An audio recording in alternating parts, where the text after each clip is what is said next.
অবশেষে উন্নত চিকিৎসার জন্য আসছে, মেডিকেলে আসছে, রাত 1টার সময় মারা গেল। এটিতে আমাদের জীবন। মৃত্যুর হাতে বাঁচার জন্য মানুষ কত না চেষ্টা করে, আর কত লক্ষ লক্ষ টাকা না ব্যয় হয়েছে, কোনো কাজ হয়নি। এগুলো করে আমাদের ভাগ্য আসবে যে কোনো সময়। সারা পৃথিবী সবাই সে সুগন্ধি টের পাবে, ইল্লা সাকালাইন, জিন এবং ইনসান ব্যতীত।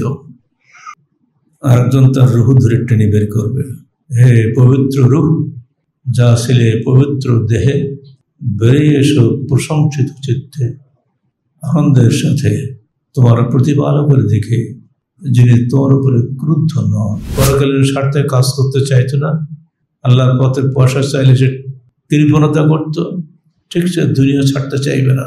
যখন তাকে ডাকা হবে সে কোনো অবস্থাতেই ছাড়তে চাইবে না। এমনভাবে জোরে টেনে বের করা হবে যেন তোর সমস্ত দেহপুঞ্জ ছিঁড়ে বেরিয়ে যাচ্ছে।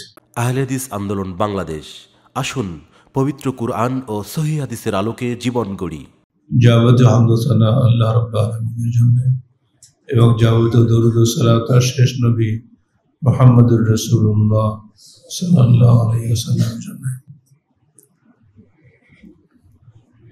ইহকাল ও পরকালের কল্যাণ সম্পর্কে মানুষের সৃষ্টিকর্তা যিনি, তার চাইতে অধিক কেউ বলতে পারে না। মানুষ কেবল নগদটাই জানে, ভবিষ্যতের খবর রাখে না। যার কাছে অতীত ভবিষ্যৎ বর্তমান বলে কোনো কাল নেই, সমস্ত কালই সমান, সে ত্রিকালজ্ঞ আল্লাহর পক্ষেই মাত্র সম্ভব। মানুষের ভবিষ্যৎ কি, মানুষের পরকালের জীবনে কি আছে, মানুষ শত চেষ্টা করেও তার মৃত্যুকে ঠেকাতে পারে না। আয়নামা তাকুনু ইউদরিকুমুল মাউত ওয়ালাউ কুনতুম ফি বুরুজিন মুশাইয়াদা, যেখানে তুমি থাকো না কেন মৃত্যু তোমাকে গ্রেপ্তার করবেই, যদিও তুমি পাহাড়ের গুহার মধ্যে থাকো, দুর্ভেদ্য দুর্গের মধ্যেও থাকো, কোনো কাজ হবে না। সেখানে গিয়ে মৃত্যু তোমাকে ধরবে। আর মৃত্যু পরকালীন জীবনের সম্পর্কে নবী রাসূল ছাড়া কোনো সাধারণ মানুষ বলতে পারে না। আর এই কারণে অনেক বড় বড় ইসলামী চিন্তাবিদ পরিচিত আপনাদের সবারই কাছে, যারা কবর আযাবকে অবিশ্বাস করে। আমরা পবিত্র কুরআন ও সহিহ হাদিসকে বিশ্বাস করি, কারণ আমরা জানি কুরআন ও হাদিস দুটোই আল্লাহর ওহী, আর আল্লাহর ওহী কখনোই মিথ্যা হয় না। যে আয়াতটি এখন পড়লাম সূরা ইব্রাহিম 27 আয়াত, এটি কবর আযাব সম্পর্কে নাজিল হয়েছে। আল্লাহ বলছেন, ইসাব্বিতুল্লাহু আল্লাযীনা আমানু বিল কওলি সাবিতি ফিল হায়াতিদ দুনিয়া ওয়া ফিল আখিরাহ ওয়া ইউদিল্লুল্লাহু যালিমিন ওয়া ইয়াফআলুল্লাহু মা ইয়াশা। আল্লাহ মুমিনদের দৃঢ় বাক্য দ্বারা দৃঢ় রাখেন ইহকালীন জীবনে ও পরকালীন জীবনে, এবং জালেমদের পথভ্রষ্ট করেন। বস্তুত আল্লাহ যা চান তাই করেন। ইমানদার অর্থই হচ্ছে যে জিনিসটা জানি না সেটাকে বিশ্বাস করা। দেখা জিনিসে বিশ্বাস করার নাম তো ইমান না। মসজিদে কিছু মুসল্লি আছে আমরা দেখতে পাচ্ছি, এটা ইমানের ব্যাপার না। কিন্তু যখন আমি দেখব না অথচ বিশ্বাস করব, তখন ওটাকে ইমান বলা হয়। যাদের চক্ষু দুই চক্ষু অন্ধ, তাদেরকে জিজ্ঞেস করে দেখেন যে মসজিদের মুসল্লি কত আজকে আছে, মসজিদের চেহারা কেমন, জামাতের চেহারা কেমন, তারাই আপনাকে সঠিক সন্ধান দিবে যে আমি তো কিছুই দেখি না, কেবল শুনি। এটাই স্বাভাবিক জীবন। অথচ এটা অস্বীকার করার কায়দা নেই যে মসজিদে মুসল্লি ভরা। যারা দেখছে তারাই বিশ্বাস করবে, কিন্তু না দেখে যে বিশ্বাস করে ওটাকে বলে ঈমান। আল্লাহকে আমরা দেখি না, কিন্তু উপলব্ধি করি। প্রতি মুহূর্তে আমরা আল্লাহকে দেখতে পাচ্ছি, শয়নে স্বপ্নে, কোনো জায়গাতে আল্লাহকে ঠেকাতে পারছি না। মার্কাজের জীবনে আজকে প্রথম আমি ফজরের সালাতের পরে একটা মাইয়াতের জানাজা পড়ালাম। ফজরের সালাতের পরে সাধারণত হয় না, এর আগে আর একটা হয়েছে, সেটাতে সম্ভবত আমি ছিলাম না হয়তো। একটা মর্মান্তিক অভিজ্ঞতা। অত্যন্ত ঘনিষ্ঠ নিকটাত্মীয়, আমার বড় ছেলের শ্বশুর, সহজ সরল মানুষ, সৎ, তিনি আকাঙ্ক্ষা করেছিলেন আমার এখানে জীবনের শেষ দিনগুলো কাটিয়ে দেওয়ার জন্য। হয়তো আল্লাহ তার প্রার্থনা কবুল করেছেন, যে কারণে বারডেম হাসপাতালে ট্রিটমেন্ট হয়েছে, বগুড়ার শহীদ মেডিকেল কলেজ হাসপাতালে ট্রিটমেন্ট হয়েছে, কোথাও উন্নতি হয়নি। অবশেষে উন্নত চিকিৎসার জন্য রাজশাহী মেডিকেলে আসছে, রাত 1টার সময় মারা গেল। ইন্না লিল্লাহি ওয়া ইন্না ইলাইহি রাজিউন। এটিতে আমাদের জীবন। এত চেষ্টা করেও বাংলাদেশের সর্বোচ্চ স্থান হচ্ছে বারডেম, আর তো কোথাও যাওয়ার জায়গা নেই। মৃত্যুর হাতে বাঁচার জন্য মানুষ কত না চেষ্টা করে, আর কত লক্ষ লক্ষ টাকা না ব্যয় হয়েছে, কোনো কাজ হয়নি। এমনি করে আমাদের ভাগ্য আসবে যে কোনো সময়। তাই মৃত্যু বিষয়ে আল্লাহ পাক যে সংবাদ আমাদের দিয়েছেন, এগুলি আমাদের মুসল্লিদের সামনে মাঝে মাঝে আমরা স্মরণ করিয়ে দিই। এই বিষয়ে বিস্তারিত আলোচনা আমাদের মৃত্যুকে স্মরণ বইটা আছে, নিয়ে নেবেন, অনেক কিছু আলোচনা পাইবেন। আল্লাহ পাক বলছেন, আল্লাহ মুমিনদের দৃঢ় বাক্য দ্বারা দৃঢ় রাখেন ইহকালীন জীবনে ও পরকালে। ইহকালীন জীবনে কিভাবে? শত বাধা বিঘ্নের মধ্যেও মুমিন ঈমান বিরোধী কোনো কাজ করে না। আজকে যে রাজনৈতিক স্রোত চলছে সারা বিশ্বব্যাপী, আমির শাহী যেগুলো, সেখানে অন্তত মাথাটা ঠিক আছে, কিন্তু আইনসভা নামদার যে পার্লামেন্ট, সেখানেও নির্বাচন। শুধুমাত্র সৌদি আরবে নির্বাচন নেই,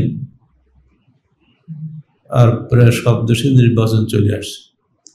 নির্বাচন যেখানে, গ্রুপিং সেখানে, মারামারি সেখানে। যেদিনই নির্বাচনে আসন ঘোষণা হয়েছে এটি জাতীয়তাবাদী দলের, সেদিনই চট্টগ্রামে একজন গুলিবিদ্ধ হয়েছে।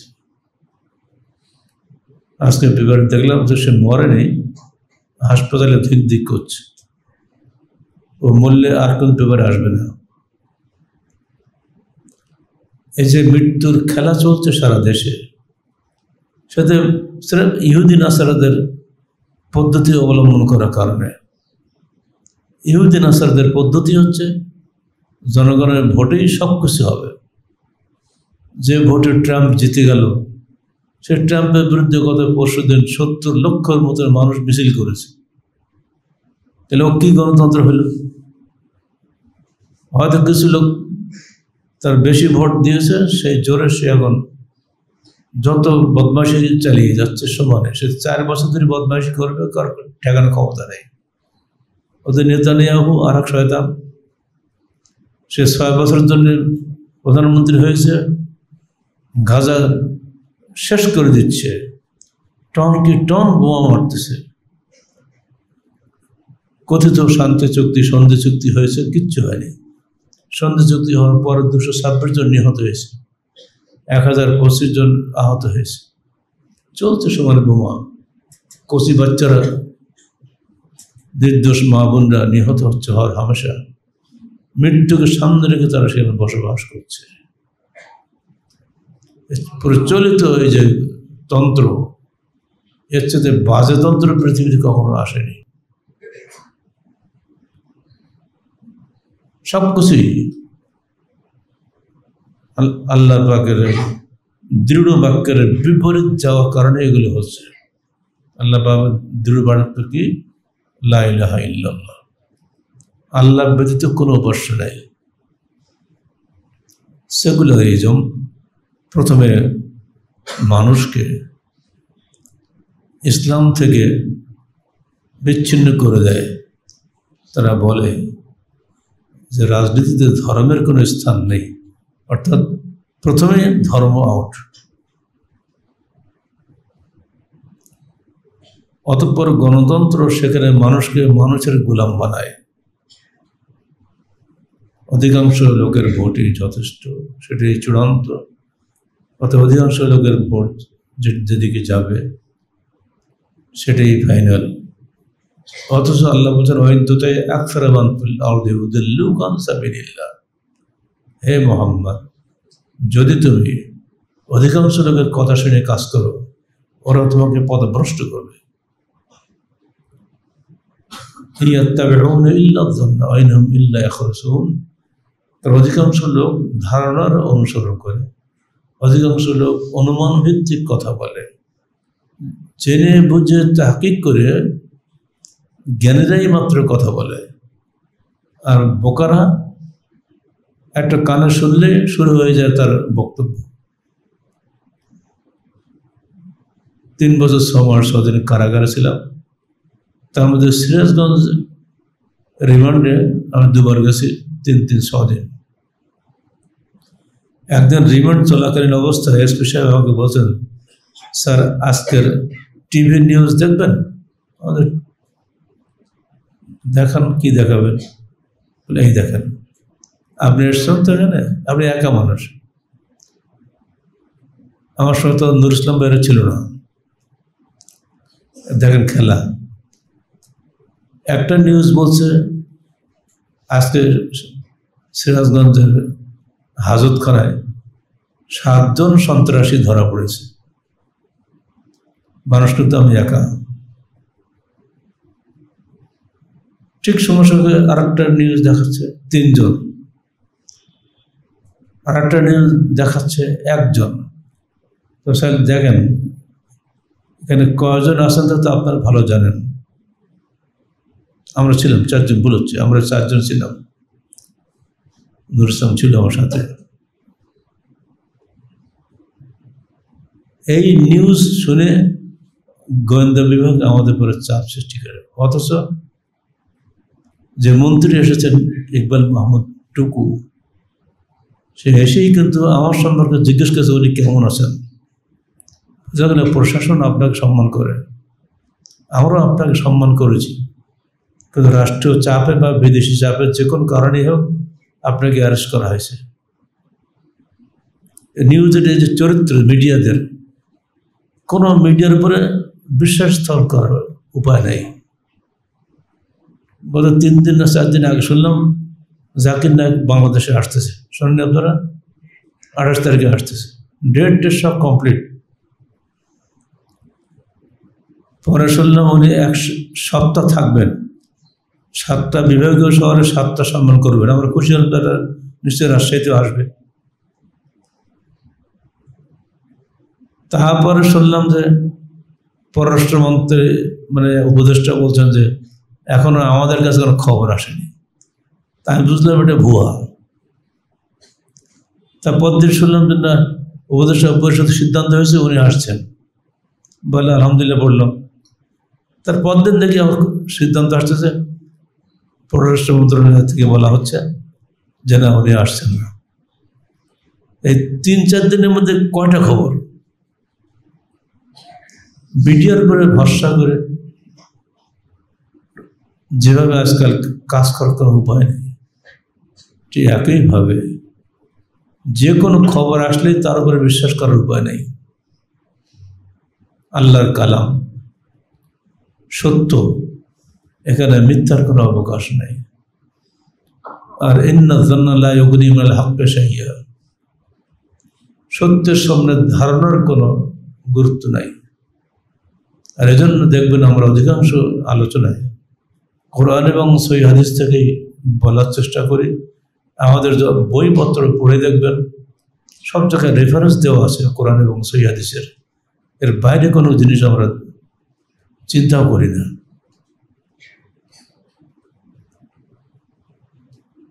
আমাদের যে পত্রিকা বের হয় আত-তাহরিক, খেয়াল করে দেখবেন যদি কখনো কোনটা ভুল টাইপ হয়ে যায়, পরবর্তী সঙ্গে আমরা সংশোধনী দিয়ে দিই যে এটা ভুল হয়ে গেছে। জাতির কাছে আমরা সত্য তুলে ধরার চেষ্টা করি। আল্লাহ ঠিক এমনি করে এই আয়াতের মধ্যে আমাদের পরকালীন জীবনের একটা চূড়ান্ত সত্যের বিষয় তুলে ধরেছেন। আল্লাহ রসুল বলছেন এই আয়াতটি নাজিল হয়েছে কবর আযাব সম্পর্কে। এবার তিনি এর ব্যাখ্যা দিচ্ছেন। মৃত্যুর পরপরই তার কাছে দুজন ফেরেশতা আসবেন, আজরাকানে, নীল চক্ষু বিশিষ্ট। তারা এসে তাকে বসাবেন। তিনি মনে করবেন এখন বোধহয় আসরের টাইম হয়ে গেছে। যদি তিনি নেককার মানুষ হন, তিনি বললেন আমাকে উজুর পানি দিয়ে আমি আসরের সালাত পড়ব।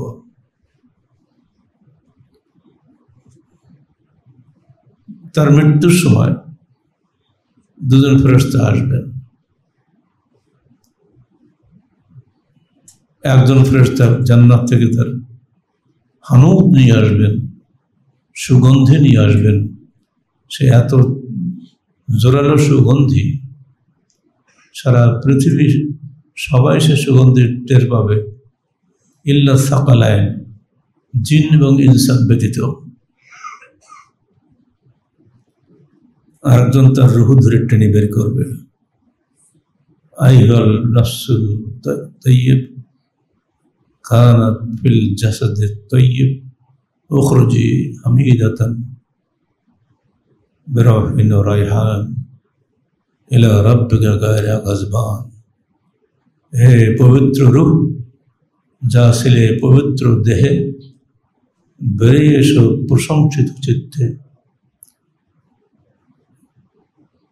আনন্দের সাথে তোমার প্রতিপালকের দিকে, যিনি তোমার উপরে ক্রুদ্ধ নন। যখন তার রূহটা দেহতে বেরিয়ে আসবে, এমন সুন্দরভাবে আলকাতটা কলসি থেকে ঢেলে দিলে যেভাবে গতিতে পড়ে যায় টেরই পাওয়া যায় না। দেহ ছেড়ে রূহটা বেরিয়ে যাবে, ব্যক্তি কিছু বুঝতেও পারবে না।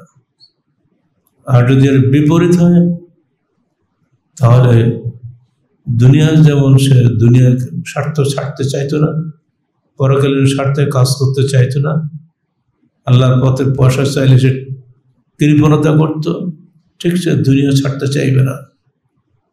যখন তাকে ডাকা হবে, সে কোনো অবস্থাতেই ছাড়তে চাইবে না। এমনভাবে জোরে টেনে বের করা হবে যেন তোর সমস্ত দেহপুঞ্জ ছিঁড়ে বেরিয়ে যাচ্ছে। অতঃপর তাকে প্রশ্ন করা হবে, ঈমানদারকে তিনটা প্রশ্ন করা হবে। মার রব্বুকা, তোমার প্রতিপালক কে? তিনি বলবেন রব্বি আল্লাহ, আমার প্রতিপালক আল্লাহ। আমা দীনুকা, তোমার দিন কি ছিল দুনিয়াতে? তিনি বলবেন দীন আল ইসলাম, আমার দিন ছিল ইসলাম। এবার প্রশ্ন করা হবে মান মা হাযাল্লাযী বুইসা ইলাইকুম, এই ব্যক্তি কে যাকে তোমাদের কাছে পাঠানো হয়েছিল? পরিষ্কার বলবে হাজা মুহাম্মদ, ইনি হলেন মুহাম্মদ রাসূলুল্লাহ সাল্লাল্লাহু আলাইহি ওয়াসাল্লাম। তুমি তাকে দেখেছ? না, আমরা দেখিনি। আর দুনিয়াতে কোনোদিন কারোকে দেখা সম্ভব নয়। বরং কারাতু কিতাবাল্লাহ সাদ্দাকতু বিহি, আমরা আল্লাহর কিতাব পড়েছি এবং তার উপর বিশ্বাস স্থাপন করেছি। আল্লাহ বলবেন বান্দা সঠিক কথা বলেছে, অতএব ওর কবরে জান্নাতের একটা দরজা খুলে দাও, সেখানে তার কবরের মধ্যে জান্নাতের সুবাতাস চলে আসবে। তার আগে তাকে দেখানো হবে জাহান্নামের দরজা খুলে দেখো, সেখানে আগুন একে অপরকে দলিত মথিত করছে। বলা হবে দেখো আল্লাহ পাক তোমাকে এই কঠিন আযাব থেকে বাঁচিয়েছেন, এটা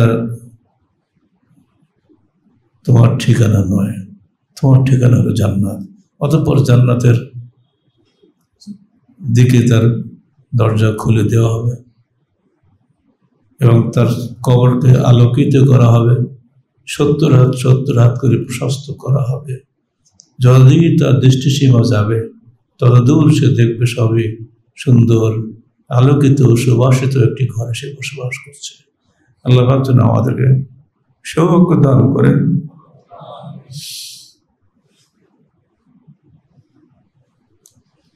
আর যদি মুনাফিক হয়, ফাসিক হয়, এর বিপরীত হয়, তাহলে আমরা বলবো হা হা লা আদরি, হায় হায় আমি জানি না। তুমি কি কখনো নবী রাসূলদের কথা শোনোনি? এই মোহাম্মদকে দেখো নি? তো না, লোকেরা যে বলে তাই বলতাম, উনি একজন নবী ছিলেন তাই বলতাম, কিন্তু আমি তার কোনো কিতাবও পড়ি নাই। আর এই জন্যই আমরা বলি আপনি যত বড় ডিগ্রিধারী হন না কেন, বুনিয়াদি দ্বীনি ইলম শেখা প্রত্যেক মুসলিম নরনারীর জন্য ফরজ।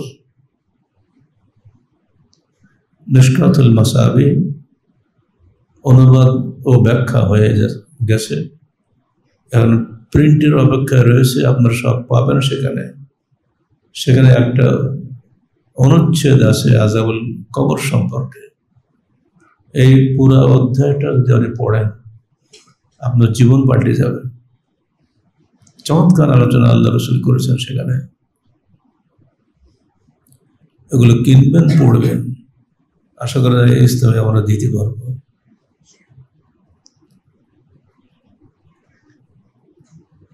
তখন তার উপরে আল্লাহর পক্ষ থেকে শাস্তি দেওয়ার জন্য হুকুম হবে কি, কবরের এই পাশ এবং ও পাশ থেকে এমন ধরে চাপ দেওয়া হবে তার পাঁজরের হাড় এ পাশ থেকে ভেঙে ও পাশে যাবে, ও পাশ থেকে ভেঙে এ পাশে চলে আসবে। এই আযাব চলতে থাকবে কিয়ামত পর্যন্ত।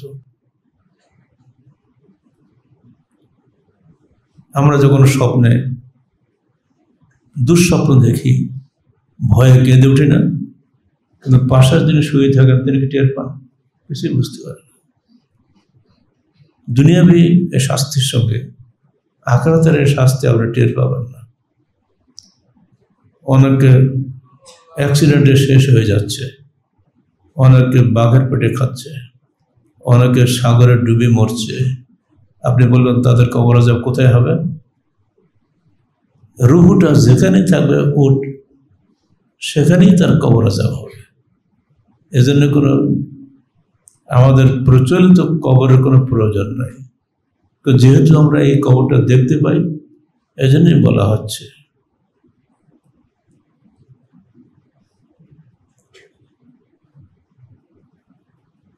মানুষের জীবনের চূড়ান্ত ঠিকানা হলো আমার মৃত্যু। আর মৃত্যুর বিষয়ে আমাকে সবসময় চিন্তা রাখতে হবে, নইলে আমার জীবন ব্যর্থ হয়ে যাবে। যখনই যে কাজই করি আখিরাতে চিন্তা করি যেন কাজ করি আমরা, নইলে জীবনটা ব্যর্থ হয়ে যাবে। জনৈক আনসার এসে আল্লাহ রাসূলকে জিজ্ঞেস করছেন, আইয়ুল মুমিনিনা আফজাল, কোন মুমিন সবচেয়ে উত্তম? তিনি জবাব দিচ্ছেন, যে মুমিন সবচেয়ে চরিত্রবান। আবার প্রশ্ন করছেন, কোন মুমিন সবচেয়ে বিচক্ষণ? তিনি উত্তর দিচ্ছেন, যে মুমিন পরকালের জন্য পাথর সঞ্চয় করে, সেই হলো সবচেয়ে বিচক্ষণ, যে সবচেয়ে বেশি কবর আযাবকে স্মরণ করে, মৃত্যুকে স্মরণ করে এবং পরকালের পাথর সঞ্চয় করে, সেই হলো সবচেয়ে বিচক্ষণ। উলাইকাল আকিয়াস।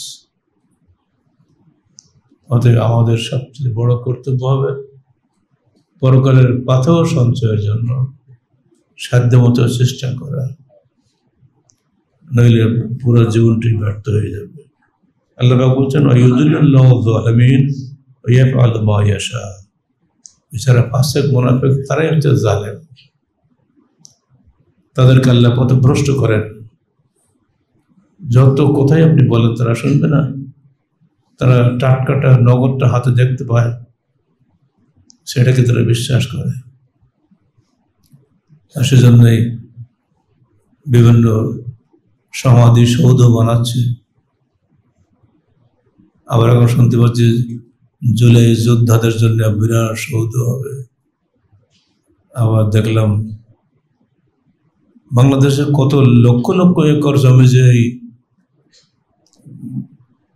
বড় বড় সমাধি সৌধ বা সকল শহীদ মিনারের নামে একবার করা হয়েছে, তার হিসাব নাই। অথচ বাংলাদেশ একটা ছোট দেশ, এখানে মাটি কম, মানুষ বেশি, কিন্তু মরলে যদি প্রত্যেকের এমনি করে আমরা শহীদ মিনার তৈরি করি আর শত শত বিঘা জমি একবার করি সরকারিভাবে, এক সময় দেখা যাবে দেশে মাটি পাওয়া যাবে না। এসবগুলো বৃথা, ইসলামে এগুলির কোনো অনুমোদন নাই। আমরা যেন জালেমদের অন্তর্ভুক্ত না হই। যাদের সম্পর্কে আল্লাহ পাক বলছেন, ইয়াফআলুল্লাহু মা ইয়াশা, আল্লাহ যা চান তাই করেন। অর্থাৎ জালেমদেরকে আল্লাহ ভয় করেন না। তোমরা যত শক্তিশালী হও, কোনো তোয়াক্কা আল্লাহ করেন না। এই একটি আয়াত যদি খালি মনে রাখি আমরা, সম্ভবত কোরআনের আর কোনো আয়াত মনে না থাকলেও চলবে। আবার বলছি, ইসাব্বিতুল্লাহু আল্লাযীনা আমানু বিল কওলি সাবিত। আল্লাহ পাক মুমিনদেরকে দৃঢ় রাখেন দৃঢ় বাক্য দ্বারা। এই দৃঢ় বাক্যটাই হচ্ছে কালিমা লা ইলাহা ইল্লাল্লাহ। মানুষ কখনো আল্লাহর প্রভু নয়। গণতন্ত্রের মানুষকে মানুষের দেবতা বানিয়ে দেয়। ওরা যাই বলে সেটা মেনে চলতে হবে, কোশ্চিন কারো তা সম্ভব নয়। যে দলে আপনি হন না কেন, আপনি মানুষের ঘাড়ের চেয়ে বসবেন, প্রভুত্বের আসনে বসবেন এবং যা খুশি তাই আইন করবেন, আমরা তাই মেনে নেব, এটা কখনোই ইসলাম কবুল করে না। আর এই কারণে ইসলামকে সবাই ভয় পায়। অথচ আল্লাহ রসুল মক্কায় একা ছিলেন। আবু জেহেলের গোষ্ঠীর অধিকাংশ ছিল। যেদিন ওমর ফারুক মুসলমান হলেন, সেদিন তাকে দিয়ে মাত্র 40 জন মুসলমান। হাজার হাজার আরব, লক্ষ লক্ষ আরব তার বিরুদ্ধে ছিলেন। তিনি অধিকাংশ তোয়াক্কা করেন নাই। এই হক কথাগুলো আপনাদেরকে মনে রাখতে হবে এবং এগুলো করতে হবে। স্রোতে গা ভাসিয়ে দিবেন না। স্রোতে একবার গা ভাসিয়ে দিলে আপনি শেওলার মতো চলে যাবেন, আপনার কেউ ঠেকাতে পারবে না। শেওলা যেমন চলে যায় সারা পদ্মা তীরে, যে বসেন বিকেলবেলা, কত শেওলা চলে যাচ্ছে তা ঠিক নাই। অত শেওলা ভাবে আমি কত শক্তিশালী, আমার নিচে কত শিকড় ঝুলছে, মাটি পেলেই সেখানে দাঁড়িয়ে যাব, অত সহজ না। ওর তো শেওলা। তা আমরা তো তাই হয়ে যাচ্ছি। বিশেষ করে আহলে হাদিসদের কর্তব্য ছিল দৃঢ় বাক্যের উপরে দৃঢ় থাকা। সেখান থেকে আমরা অনেক দূরে চলে আসছি। সাবধান থাকবেন, কোনো অবস্থায় কোরআন এবং সহিহ সুন্নাহর বাইরে যাবেন না, তাহলে জীবনটাই বৃথা হয়ে যাবে। আল্লাহ পাক আমাদের সবাইকে পবিত্র কোরআন ও সহিহ হাদিসের আলোকে জীবন গড়ার তৌফিক দান করুন। মৃত্যুকে স্মরণ করে জীবন পরিচালনার তৌফিক দান করুন। মৃত্যুকে স্মরণ বইটা বারবার পড়ুন, ইনশাআল্লাহ আপনার মধ্যে ঈমান জোরদার হবে। আকুলু কওলি হাযা আস্তাগফিরুল্লাহ লি ওয়া লাকুম ওয়া লিসাইরিল মুসলিমিন।